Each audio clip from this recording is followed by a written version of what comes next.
Baik Bapak dan Ibu semuanya, semangat pagi. Assalamualaikum warahmatullahi wabarakatuh. Pada kesempatan kali ini saya akan memberikan sebuah topik dalam belajar membangun bisnis network marketing, yaitu daftar nama adalah aset yang berharga. Nah, seri ini saya masukkan ke dalam seri starter pack. Artinya ini adalah topik ini sangat bermanfaat bagi Anda yang baru mau memulai atau baru memulai menjalankan bisnis network marketing. Karena dalam bisnis ini tidak suka, mau tidak mau, Anda tentu harus berhubungan dengan orang, harus berinteraksi dengan orang, ya. Nah, Bapak dan Ibu, di awal menjalankan bisnis ini, salah satu sebab seseorang itu merasa tidak yakin apakah dia bisa sukses atau tidak di bisnis ini, karena yang pertama adalah mereka merasa tidak tahu siapa sih yang harus saya ajak. Dan kemudian dia berpikir bahwa yang harus diajak itu adalah orang-orang yang ahli marketing. Dan kebanyakan dari mereka juga merasa temannya sedikit. Dan ini yang paling banyak menghantui mereka adalah takut ditolak oleh orang. Jadi ketika bayangan ini sudah ada di dalam pikiran kita, maka orang sudah berpikir merasa gagal terlebih dahulu. Nah, oleh karena itu materi ini sangat penting untuk dipahami, ya, terutama bagi Anda yang merasa berminat, tertarik bagaimana sih sebenarnya menjalankan atau membangun bisnis network marketing itu.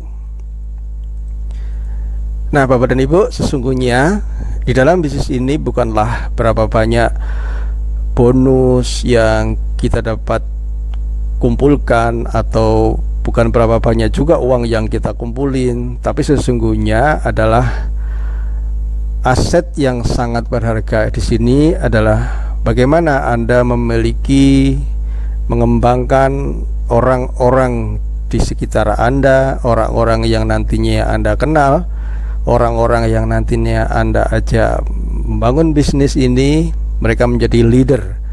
Nah, orang-orang itu sebenarnya ada di dalam daftar nama itu. Nah, itulah mengapa daftar nama itu menjadi sebuah aset yang berharga bagi Anda. Tujuan kita membuat daftar nama adalah yang pertama, agar kita tahu betapa besarnya potensi aset yang Anda miliki, terutama nanti dalam bangun jaringan. Dan Anda juga bisa bekerja dengan sistematis dan efisien, dan Anda bisa mendapatkan gambaran yang lebih jelas mengenai siapa yang akan Anda ajak untuk membangun sebuah proyek bisnis. Nah, ada aturan mainnya di dalam membuat daftar nama ini, ya. Daftar nama ini harus ditulis, tidak bisa dihafalkan, tidak bisa diingat-ingat, ya. Harus ditulis, baru kemudian nanti dikelompokkan, lalu kemudian dikualifikasikan. Nah, daftar nama ini harus ditulis siapa saja yang Anda ingat, agar Anda tidak lupa. Nanti bisa Anda kelompokkan, lalu kemudian Anda bisa kualifikasikan. Nah, Bapak dan Ibu, sebagai gambaran, ya, potensi dari aset yang nanti akan Anda miliki. Coba kalau setiap orang bisa dan mau menulis minimal sejumlah 50 nama, maka dan 50 nama itu juga nanti kita ajarkan untuk juga membuat 50 nama orang yang mereka kenal, maka kita bisa melihat potensinya. Dari 50 ini masing-masing membuat 50 menjadi 2.500 orang. Kalau menulis 50 daftar nama, masing-masing mereka juga menulis 50 daftar nama, kemudian yang lain juga menulis 50 daftar nama. Dengan 5 kali duplikasi saja mereka atau sudah mengumpulkan 312 juta daftar nama. Nah, tentunya ini kan dengan sistem duplikasi yang bisa kita kelola potensinya. Dan ini tidak banyak yang mengetahui ya, kalau tidak diberitahu, oh iya toh gitu. Nah, Anda pun bisa membuktikan. Coba tulis saja orang-orang yang sudah Anda kenal tanpa Anda harus menilai dulu apakah mereka nanti akan tertarik atau tidak. Coba mari saya bantu untuk menulis ya. Yang pertama kita mulai dari anggota paguyuban keluarga ya, biasanya kan ada apa namanya itu, arisantra atau apa ya. Nah, dari sini saja mungkin Anda bisa lebih dari 50 ya. Coba kita cek satu persatu ya. Coba sebutkan nama ayah, tulis nama ayah Anda, tulis nama ibu Anda, tulis nama adik, tulis nama kakak, om Anda, tante, saudara sepupu ya. Dari situ aja mungkin bisa 50 ya, apalagi Anda keluarga besar ya. Anda 10 beradik, kebetulan ayah dan ibu Anda juga keluarga besar ya. Lalu om dan tante Anda punya anak-anak luar biasa banyak, itu bisa di atas 50. Nah, coba kita kembangkan lagi teman dari anggota keluarga yang Anda kenal. Teman ayah, teman ibu, teman adik, teman kakak, teman om, teman tante, teman saudara sepupu yang Anda kenal. Dan ingat, pada saat Anda menulis, tulis saja tanpa beban. Anda tidak perlu harus menilai apakah mereka nanti mau bekerja sama dengan Anda atau tidak. Kita coba berkembang ke tetangga ya. 10 nama tetangga Anda sebelah barat, 10 nama tetangga Anda sebelah timur, 10 tetangga sebelah utara, 10 nama tetangga di sebelah selatan. Ya, kita tambah lagi, masih kurang ya, teman sehobi, teman sepak bola. Teman sepak bola itu pasti ada 11. Cadangannya ada 5. Musuhnya ya, atau lawan mainnya misalkan ada beberapa klub, kalikan saja itu, Anda bisa mengenal mereka ya. Teman bersepeda atau teman goes ya, teman main catur, teman bulu tangkis, teman ya hobi Anda, teman pencak silat, teman senam dan seterusnya. Coba kita lihat lagi, teman SD Anda ada berapa ya. Satu SD itu bisa 4 kelas misalkan. Ada berapa orang yang masih ingat Anda namanya? Anda tulis saja. Teman SMP yang Anda ingat namanya, teman SMA yang Anda ingat namanya, teman kuliah yang Anda ingat namanya, teman pengajian, teman di gereja. Saya itu ingat orang Mas, tapi saya lupa namanya. Ya sudah, ditulis saja misalkan dengan ciri-cirinya. Teman saya yang rambutnya keriting gitu ya. Nanti minimal kalau Anda tulis di situ, Anda akan ingat, dan suatu waktu Anda bisa tanyakan dengan teman SMP Anda yang Anda bisa tanya, kamu ingat nggak teman kita yang dulu rambutnya keriting, yang orangnya judes dan seterusnya itu ya? Oh iya, itu sih anu. Nah, Anda bisa menulis daftar nama. Kalau lupa Anda bisa bertanya, tapi minimal Anda tulis dulu ya. Ciri-cirinya Anda tulis dulu. Ya, ada berapa nih? Mungkin 100 lebih ya. Teman berdasarkan profesi, tukang cukur yang Anda kenal, tukang langganan bakso Anda, tukang nasi goreng, tukang batu, tukang pasang listrik, tukang pos, tukang sayur, tukang ojek. Waduh, banyak banget. Masih lagi ditambah relasi bisnis, pelanggan-pelanggan Anda, supplier-supplier yang berhubungan dengan Anda, atau orang-orang yang berpengaruh atau yang dalam sebuah profesi ya. Perangkat desa yang Anda kenal, ibu-ibu, bapak ibu RT yang Anda kenal, bapak ibu RW yang Anda kenal, bapak ibu dukuh, pengacara, notaris, dokter, dosen, konsultan, makelar yang Anda kenal, dan lain sebagainya. Nah, saya kira jika Anda serius, Anda mau menulis, saya kira lebih dari 100 nama, bahkan 200, bahkan 300 nama dengan panduan yang tadi saya berikan. Nah, dari sana Anda bisa menemukan lebih dari 10 pelanggan nantinya, lebih dari 10 mitra bisnis nantinya. Nah, sepele kelihatannya, tapi aktivitas dasar ini seringkali dilupakan atau jarang dilakukan secara disiplin oleh para pelaku bisnis network marketing, ya. Mungkin bagi teman-teman ya, jangan sampai suatu saat Anda tiba-tiba kaget lewat di depan rumah tetangga Anda, tiba-tiba di situ muncul pelang stokis, ya, dan stokisnya rame. Coba Anda bayangkan gimana perasaan Anda.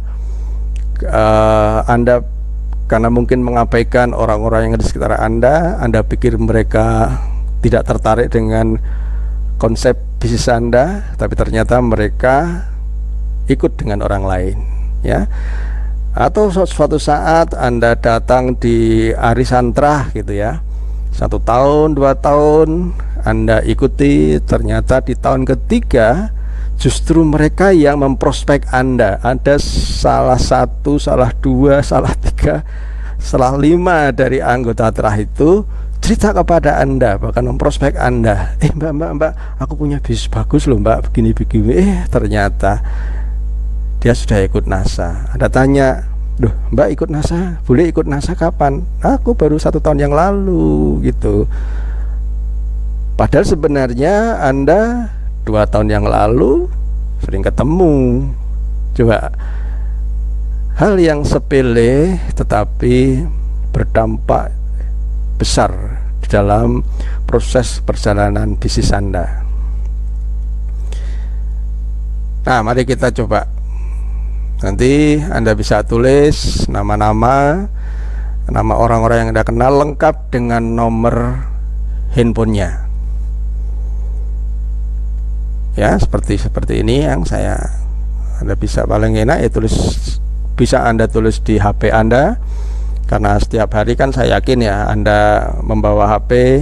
Silakan Anda download, apakah itu Excel ataukah itu Note gitu kan. Yang penting Anda bisa menulis dan Anda simpan, ya. Kalau biar aman, simpanlah di Google Drive atau apa ya, sehingga suatu saat HP Anda misalkan rusak atau jatuh, nggak bisa dinyalain, tapi Anda masih bisa menyimpan file itu di Google Drive dan Anda nanti bisa menguploadnya lagi. Nah, ingat aturan maunya ya. Tulis nama-nama yang Anda ingat. Kalau Anda tidak ingat namanya, tulis ciri-cirinya. Suatu saat Anda nanti bisa bertanya kepada teman Anda atau saudara Anda. Yang penting tanpa Anda harus berpikir apakah mereka nanti mau atau tidak dengan informasi yang Anda sampaikan, tertarik atau tidak. Anda nggak usah berpikir, yang penting tulis saja.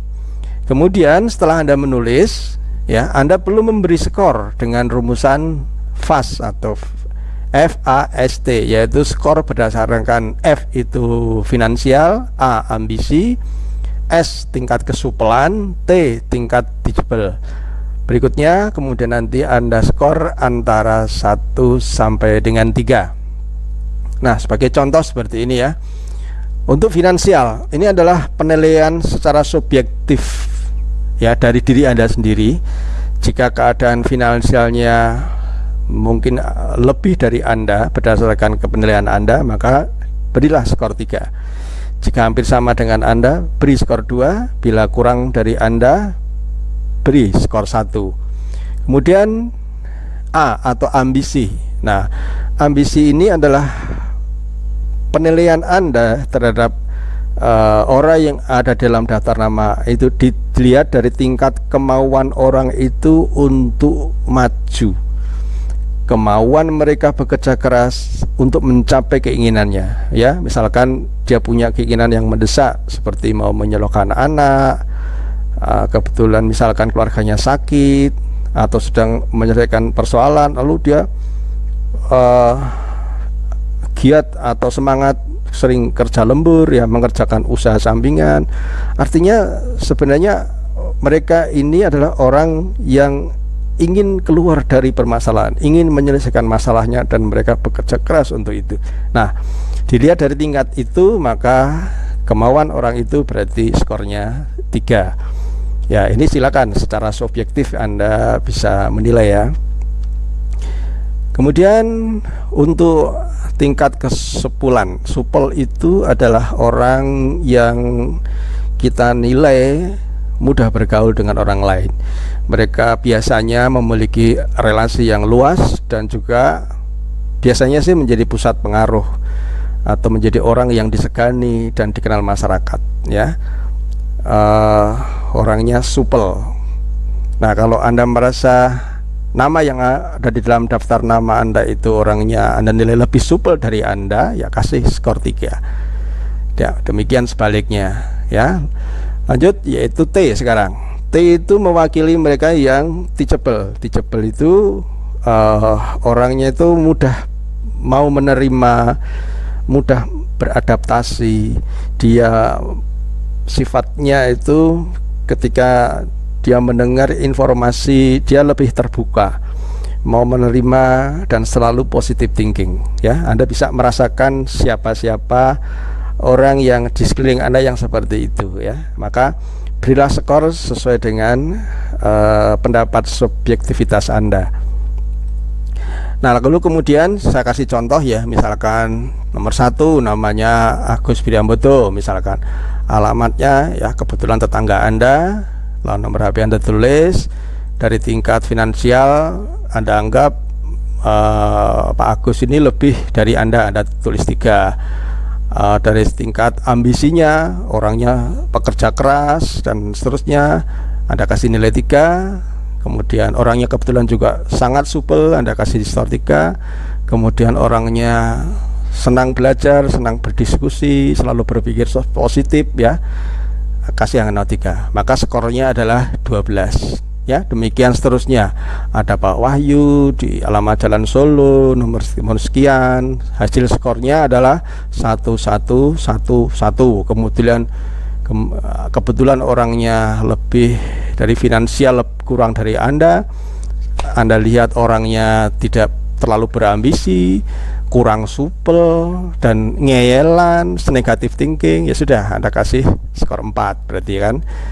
Demikian seterusnya ya, seperti yang Anda bisa lihat di sini. Nah, dan ini adalah pekerjaan yang mengasihkan ya. Anda pekerjaan yang mengasihkan, dan saya pikir Anda tidak terbebani dengan aktivitas ini ya.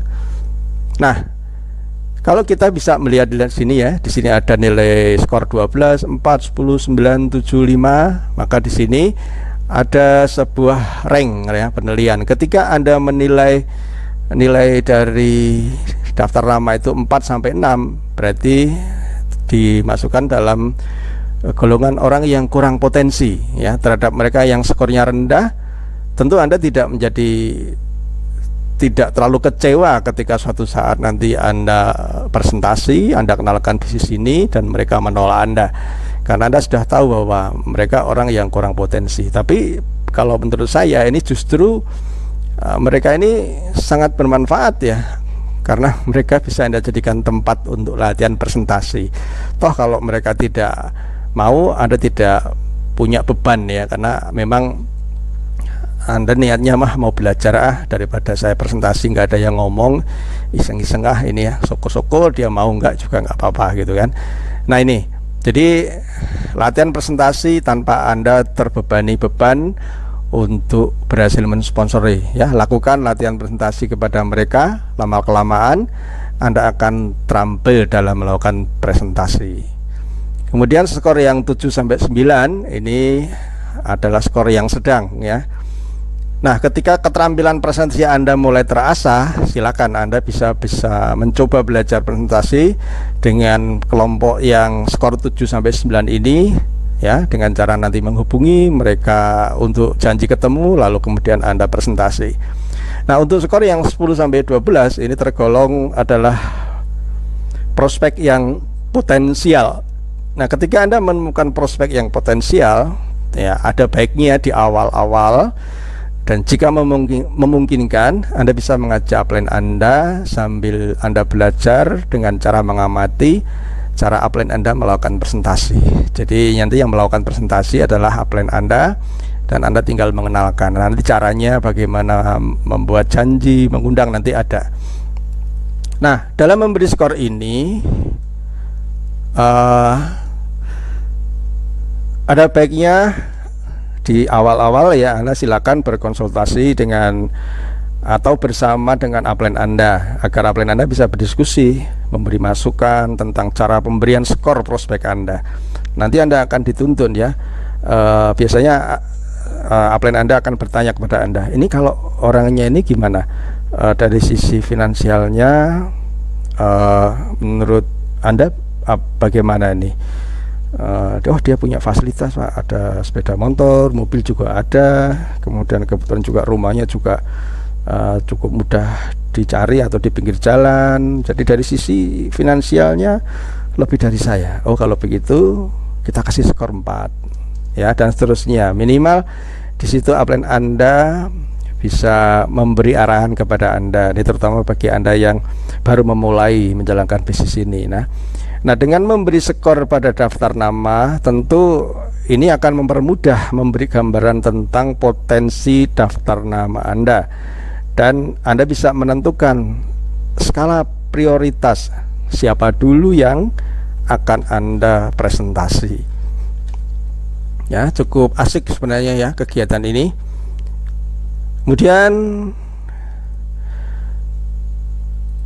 nah, penilaian berdasarkan skala prioritas ini tentu tidak selalu mencerminkan keadaan sebenarnya mengenai sang prospek ya, karena ini kan baru sebatas perkiraan Anda saja. Tapi ya nggak apa-apa, kondisi atau keadaan seorang ini bisa berubah seiring dengan perjalanan waktu ya. Barangkali mungkin hari ini Anda kasih skor 1-1-1 atau skornya hanya 4, tapi barangkali 1 tahun berikutnya skornya sudah berubah, atau mungkin Anda kurang tepat dalam memberi skor itu. Tidak apa-apa ya, itu tidak masalah, tapi minimal Anda sudah punya gambaran. Nah, intinya jangan pernah menganggap remeh, jangan pernah menganggap remeh orang, terutama yang skornya rendah. Bisa jadi mereka yang kelak bisa menjadi pemimpin di jaringan Anda di masa depan ya. Siapa tahu Anda kan kebetulan presentasinya juga tidak terbebani gitu kan, Anda enjoy melakukan presentasi, ternyata yang Anda anggap skornya rendah ternyata justru malah tertarik dan kemudian semangat.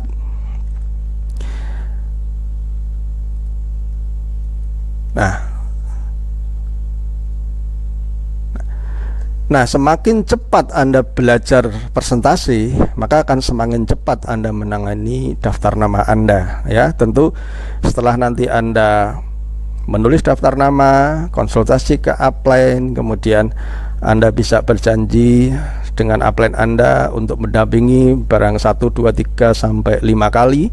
Lalu kemudian Anda belajar presentasi, mengamati. Akhirnya Anda mulai memberanikan diri untuk melakukan presentasi sendiri. Semakin lama Anda ulangi lagi, Anda ulangi lagi, maka semakin cepat Anda akan menjadi terampil dalam hal melakukan presentasi. Maka semakin cepat Anda menangani daftar nama Anda tanpa keterbatasan dari upline Anda ya. Dan yang lebih menguntungkan lagi adalah ketika Anda semakin mahir Anda presentasi, maka Anda semakin percaya diri, semakin efektif Anda membantu dolen-dolen Anda melakukan presentasi 2-on-1. Jadi tidak mungkin kan kalau Anda belum bisa melakukan presentasi, belum pede, Anda menawar-nawarkan bantuan, pasti Anda mikir kan. Nah, justru itu nanti akan menghambat. Maka ketika Anda sudah mulai yakin dengan bisnis ini, dengan potensinya, maka ya tidak ada alasan lagi untuk Anda tidak bisa melakukan presentasi. Toh presentasi itu kan hanya itu aja ya yang dibicarakan, hanya itu aja. Anda bisa melihat polanya, Anda bisa belajar polanya, Anda bisa mempraktekkan, Anda bisa ulang, Anda ulang, dan Anda semakin mahir ya. Oke Bapak dan Ibu, untuk bagian pertama ini itu saja. Nanti yang penting sekarang Anda memulai dari menyusun atau menulis daftar nama Anda. Itu dulu, dan lakukan, nikmati prosesnya dalam Anda menginventarisasi aset-aset yang berharga di lingkungan Anda. Saya kira untuk daftar nama kita nanti akan lanjut pada topik yang sama tapi pada penjelasan atau pada bagian yang berbeda. Begitu saja teman-teman. Assalamualaikum warahmatullahi wabarakatuh. Semangat pagi, sukses, sehat selalu untuk Anda.